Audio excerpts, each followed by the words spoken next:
calculate the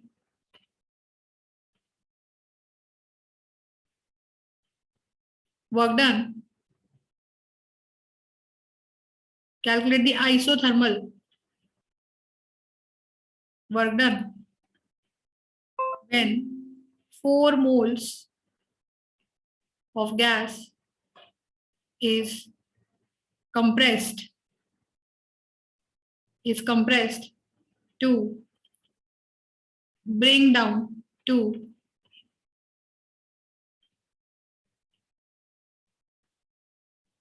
compress such that the change in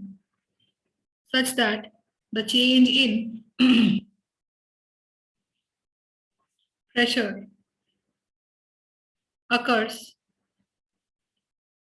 from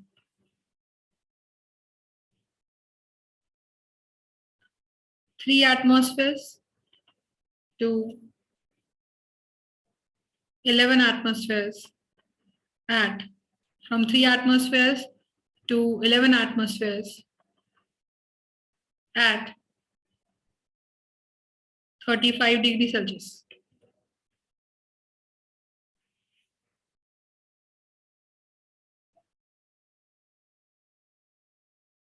करिए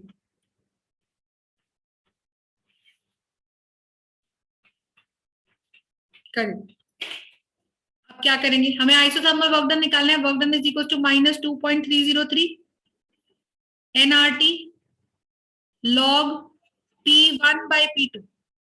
यही बात है, log P1 by P2. समझ पा रहे हो? log P1 by P2 ये है फॉर्मूला. प्रेशर की बात हो रही है बेटा. देखो तो आपको सवाल पड़ेगा, कहता है calculate the isothermal work done. ठीक है जी. व्हेन 4 मोल्स ऑफ गैस, तो n क्या है यहाँ पे? Moles of gas. फॉर्मूले में देखो n क्या है? Moles of gas. तो माइनस तो है ही, 2.303 तो है ही. n क्या है बेटा? 4. n क्या है? 4. r क्या है? 8.314. nr. t क्या है? टेम्परेचर है 35 डिग्री सेल्सियस. बताइए क्या टेम्परेचर डिग्री सेल्सियस में लूंगी कि केल्विन में लूंगी? केल्विन में. तो क्या करें 35 डिग्री सेल्सियस में हम? क्योंकि मुझे वर्क डन जूल्स में निकालना था. अभी हमने सीखा था वर्क डन निकालने के लिए या तो जूल्स में आंसर आएगा या लीटर एटमॉस्फेयर में आंसर आएगा. आर का वैल्यू डाला है मैंने, ये 8.314. जूल्स में निकालने. तो हाँ, तो आप प्रेफरेबली जूल्स में निकालोगे ना, एनर्जी तो जूल्स में निकलती. और अगर आपको बोल दिया जाए कि लीटर एटमॉस्फेयर में निकालो तो आप आर की वैल्यू डालोगे 0.0821 डालोगे. ठीक है, समझ रहे हो मेरी बात everybody? Pranav, Sushant, I hope you are understanding बेटा. तो एन आर टी 35 आप ऐड कर लीजिए, ये ऐड कर लीजिए. तो ये जगह 308. तो देखो 2.303 डाल दिया उसकी जगह. एन 4 मोल्स डाल दिया. एन क्या है हिमांशु?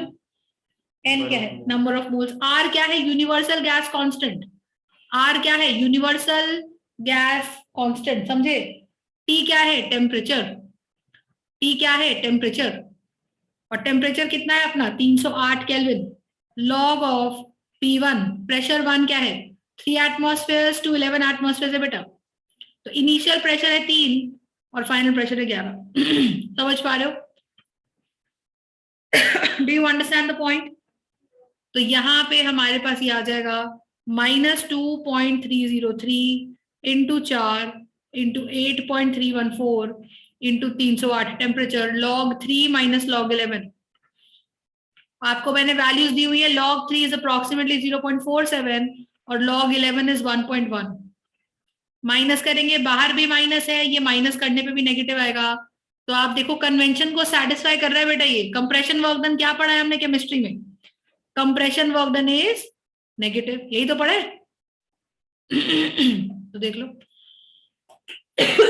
आंसर करोगे तो जो भी आंसर आएगा जूल्स में. Do you understand my point? कोई दिक्कत है? कोई दिक्कत है? बोलो. Do you understand everybody? बोलो बच्चे. नेक्स्ट करिए, करो. Calculate the work done. Calculate the work done when the pressure of the gas changes from 4 liters to 10 liters, sorry, from 4 atmospheres to 10 atmospheres, and the volume changes from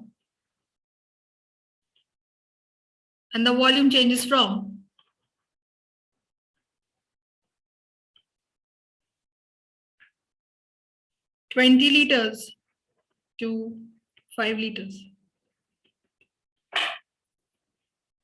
देखो, अब मेरी बात को ना बड़े ध्यान से समझिएगा। इस क्वेश्चन को पढ़ के मुझे ये बताओ कि क्या ये क्वेश्चन में मैंने आइसोथर्मल प्रोसेस की बात करी है? बताओ।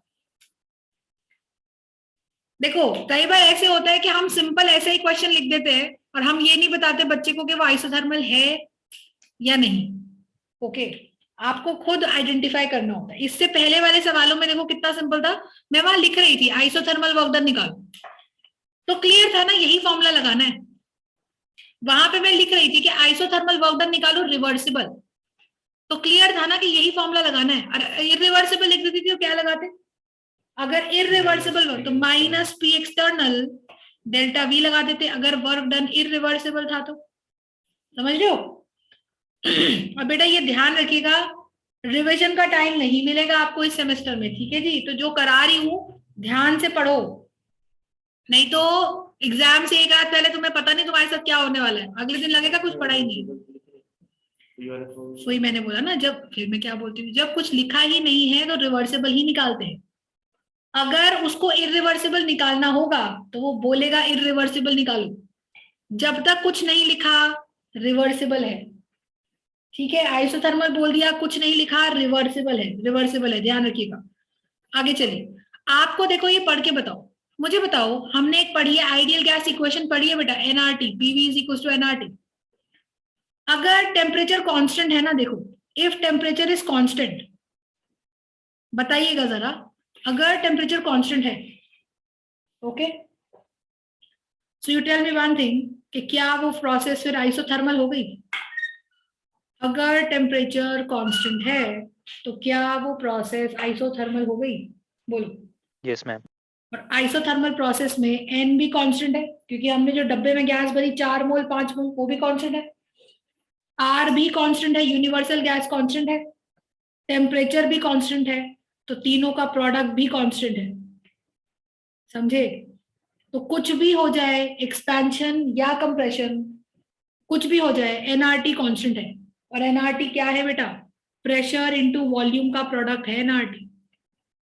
मतलब आप देखो, इनिशियल प्रेशर क्या है? इनिशियल प्रेशर है 4 और इनिशियल फाइनल प्रेशर है 10 एटमॉस्फेयर।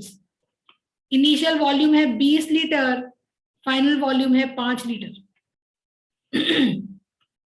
मेरी बात समझ पा रहे हो तो बोलो, do you understand my point? बोलेंगे, do you understand the point? तो प्रेशर इनटू वॉल्यूम क्या आएगा? यहां से आएगा प्रोडक्ट 80, यहां से आएगा 500।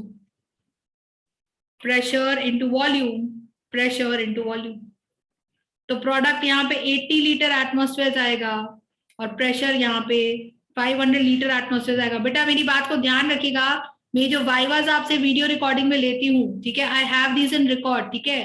तो if you are not getting marks और आपके नंबर कम आ रहे हैं, जो भी है, समझ लो इस बात को कि वाइवाज में you got to perform well to let me know कि मैं ये वीडियोस आगे चल के अगर रिकॉर्ड के लिए रख रही हूँ तो you are not telling your parents कि हमें पढ़ाया नहीं या ढंग से नहीं करा। मैं क्लियर बात कर रही हूँ बिल्कुल। तो जो मैं पूछ रही हूँ कायदे से बताइएगा, नहीं तो फिर मेरे को मत बोलिएगा कि मेरे नंबर कम आए हैं। ध्यान रखिएगा इस बात का, ठीक है जी? क्योंकि केमिस्ट्री में तो खासतौर से प्रेडिक्टेबल सब्जेक्ट है, तो जो मैं करा रही हूँ वो गारंटीड आता है। तो if I am asking you and when you are not replying और गिविंग मी स्टूपिड रिप्लाईज, उसका कोई फायदा नहीं बेटा। फिर बाद में मेरे को ये लेके मत आना कि मेरे नंबर नहीं आए। फाइनल चल रहा है, पास होना मुश्किल हो जाएगा केमिस्ट्री फिजिक्स में, ध्यान रखिएगा इस बात का। मेहनत लगेगी। 20 लीटर 5 लीटर, तो मुझे बताओ पीवी इक्वल्स टू एनआरटी होता है बेटा। तो टेम्परेचर कांस्टेंट है, एन कांस्टेंट है, आर कांस्टेंट है, तीनों प्रोडक्ट कांस्टेंट है। हिमांशु बताएगा तो एनआरटी कांस्टेंट होगा कि नहीं होगा हिमांशु? होगा कि नहीं होगा? 50 से 5 एनआरटी कांस्टेंट होगा हिमांशु कि नहीं होगा? रिपीट कर। मैंने बोला नंबर ऑफ मोल्स कांस्टेंट है 5 इंटू 50 होगा, 50 होगा। आर क्या है हिमांशु? Gas constant. टी क्या है? टेम्परेचर। तो नंबर ऑफ मोल्स आर और टी तीनों कांस्टेंट है। अगर एनआरटी कांस्टेंट है तो तीनों का प्रोडक्ट कांस्टेंट होगा हिमांशु के नहीं होगा? बोल के जवाब दे। होगा, चालू मत बंद, ठीक है? हाँ, तो NRT would be the number of moles, तो इनका प्रोडक्ट भी कांस्टेंट होगा। अगर इनका नंबर ऑफ मोल्स कांस्टेंट होंगे, पूरा प्रोडक्ट कांस्टेंट होगा, तो क्या ये नंबर ऑफ एनआरटी ये प्रेशर इनटू वॉल्यूम रिप्रेजेंट कर रहा है? कर रहा है कि नहीं कर रहा है युवराज? कर रहा है पक्का? तो pressure into volume is basically what? NRT. Do you understand? कोई दिक्कत है इसके अंदर? ठीक है जी। तो अगर ये एनआरटी को रिप्रेजेंट कर रहा है तो आप देखो आइसोथर्मल प्रोसेस के हिसाब से प्रेशर इनटू वॉल्यूम का प्रोडक्ट कांस्टेंट है। ठीक है, समझ पा रहे हो मैं क्या बोल रही हूँ? तो प्रेशर इनटू वॉल्यूम का जो प्रोडक्ट है वो कांस्टेंट है। और यहाँ पे देखो हमने pressure into volume, initial pressure into initial volume और initial pressure into final pressure into final volume का प्रोडक्ट तो कांस्टेंट नहीं है। तो इसका मतलब ये आइसोथर्मल है कि नहीं है? ये आइसोथर्मल नहीं है। क्यों नहीं है बेटा? क्योंकि pressure into volume is NRT और आइसोथर्मल प्रोसेस कहती है कि कुछ भी कर लो, कंप्रेस कर लो, एक्सपैंड कर लो, कुछ भी प्रेशर हो, कुछ भी वॉल्यूम हो, उनका प्रोडक्ट कांस्टेंट रहेगा, एनआरटी रहेगा। और एनआरटी तो कांस्टेंट होता है क्योंकि एन भी मोल्स है, आर भी मोल्स है, टी भी टेम्परेचर है, तो तीनों का प्रोडक्ट कांस्टेंट है। तो प्रेशर इनटू वॉल्यूम भी कांस्टेंट आना चाहिए। पर क्या यहाँ पे initial pressure into initial volume constant आ रहा है? क्या यहाँ पे final pressure into final volume same आ रहे हैं? 80-80 आ रहे हैं? 50-50 आ रहे हैं? नहीं, एक 80 आ रहा है, एक 50 आ रहा है। तो आपका आंसर क्या आ रहा है? अलग अलग। तो ये आइसोथर्मल प्रोसेस हुई कि नहीं हुई? नहीं हुई। और अगर सेम आ रहा है तो हुई। You understand my point? तो ये हमारा मेन कॉन्सेप्ट है। ठीक है जी, इस बात का ध्यान रखिएगा। अब मैं बिल्कुल इस मोड में रहूंगी कि अगर मैं पूछ रही हूँ, अगर मैं टेस्ट ले रही हूँ and you are not replying back, तो तुम बेटा खत्म हो, फिर तुम अपने घर वालों को जवाब देना। मेरे पास कोई रिस्पॉन्सिबिलिटी इस बात की नहीं है कि नंबर आ रहे हैं नहीं आ रहे। पास फेल तुम्हारी जिम्मेदारी है। अगर पढ़ोगे तो पास हो जाओगे, नहीं पढ़ोगे तो नहीं पास होगे, सिंपल सी बात है।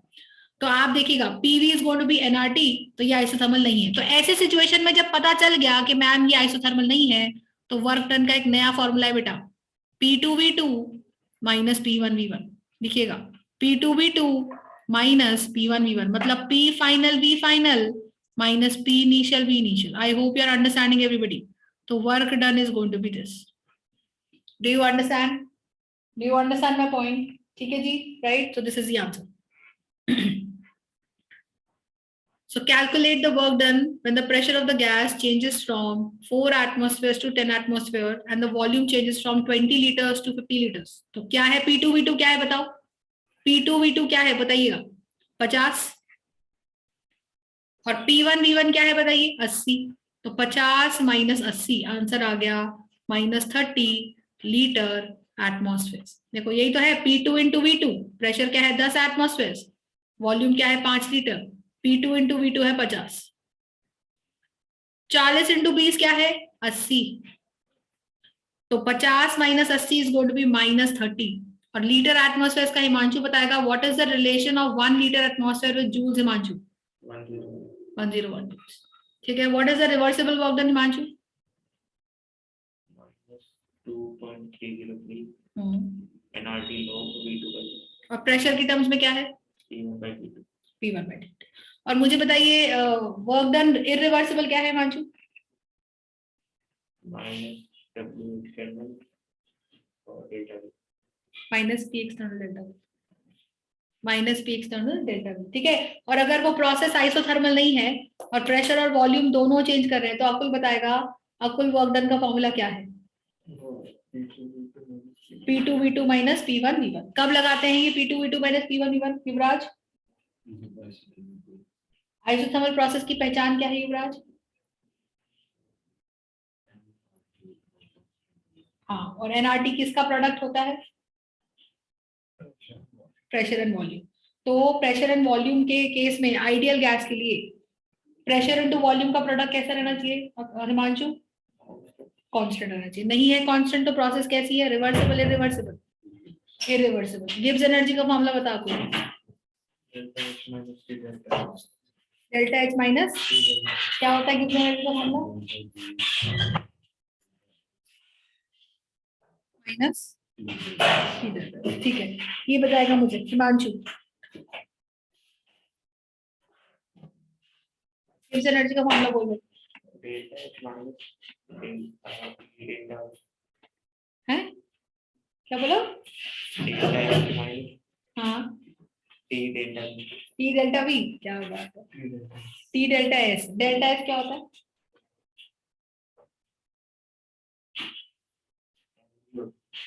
डेल्टा एनर्जी होती है। डेल्टा एनर्जी होती है भाई, क्या पढ़ा रही हूँ मैं तुम लोग को, क्या सीख रहे हो तुम लोग?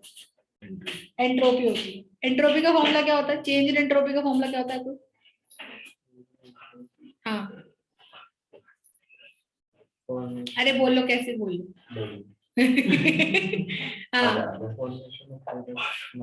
है। एंट्रोपी का मतलब क्या होता है प्रणव? एक मिनट रखिए, फॉर्मूला बता। मैम फॉर्मूला भाई एंट्रोपी का।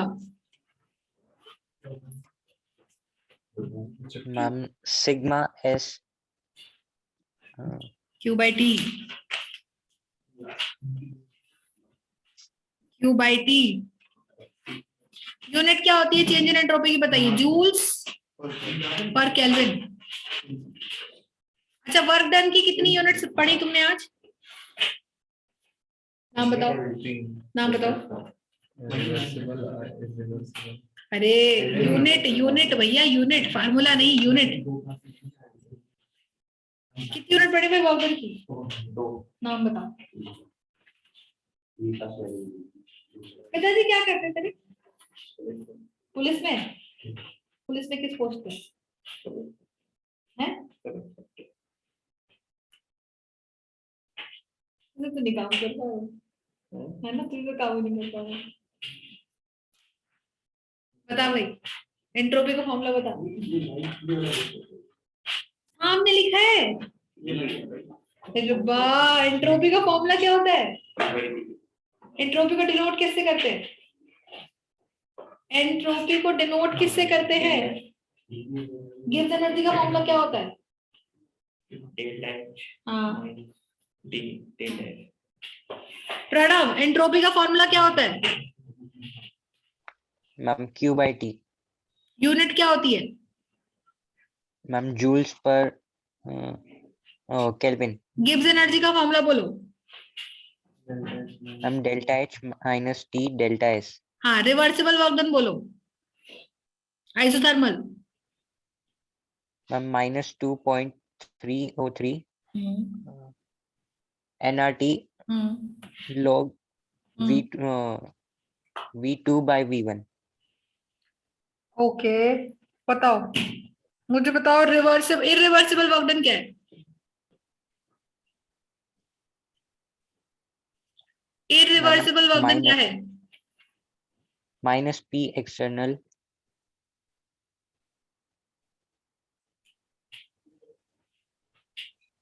Minus P external delta we. Enthalpy का फॉर्मूला बताओ, कल ही बताया था मैंने। एंथैल्पी लिखो, लिखो किताबों में अपनी। एंथैल्पी का फॉर्मूला लिखो। डेल्टा एच का फॉर्मूला क्या होता है? NCP delta T. Internal energy delta U होती है, लिखो। और अभी रट के सुनाओगे तुम लोग मुझे। कितने तरह की बाउंड्री होती है बताना जरा। ओके, 3 तरह की बाउंड्री होती है। सिस्टम कितने टाइप के होते हैं? और बाउंड्री 2 टाइप की होती है। ठीक है, कितने टाइप की बाउंड्री होती है? नाम बताइए बाउंड्री। दूसरे का एडियाबैटिक। कितने टाइप की बाउंड्री होती है? अच्छा, कितने टाइप के सिस्टम होते हैं? नाम बोलो। क्या सिस्टम बेटा? System internal external? कितने टाइप के सिस्टम होते हैं? 3 तो होते हैं, पर नाम बोलो। ओपन क्लोज्ड और ओपन क्लोज और आइसोलेटेड। एंथैल्पी का फॉर्मूला लिख लो बेटा, नालायक हो तुम लोग, पूरी क्लास 11वीं की बकवास की बात है। एनसीपी डेल्टा टी और NCV delta T, delta U है ये, ठीक है? Got it? तो delta U would be NCV delta T and delta H would be NCP delta T. लिख लो इसको। अब बताओ आइसोथर्मल प्रोसेस के लिए डेल्टा टी क्या होता है? क्लास 11 कोई भी बता दो। सुशांत, 0 आइसोथर्मल प्रोसेस के लिए डेल्टा टी क्या होता है? 0 0। तो एंथैल्पी क्या हो जाएगी आइसोथर्मल प्रोसेस के लिए? 0। इंटरनल एनर्जी भी क्या हो जाएगी? 0। You understand? कोई दिक्कत है बेटा इसके अंदर? गिब्स एनर्जी का फॉर्मूला बोलियो, सर्कल की इक्वेशन बोलियो। हाँ, general equation. x minus h हाँ, whole square हाँ, plus y minus k equals to under root R. ठीक, बच गया। जान चुकी। चलो जाओ, कल सुनूंगी पूरा। चलो, yes class 12, you can just reconnect again.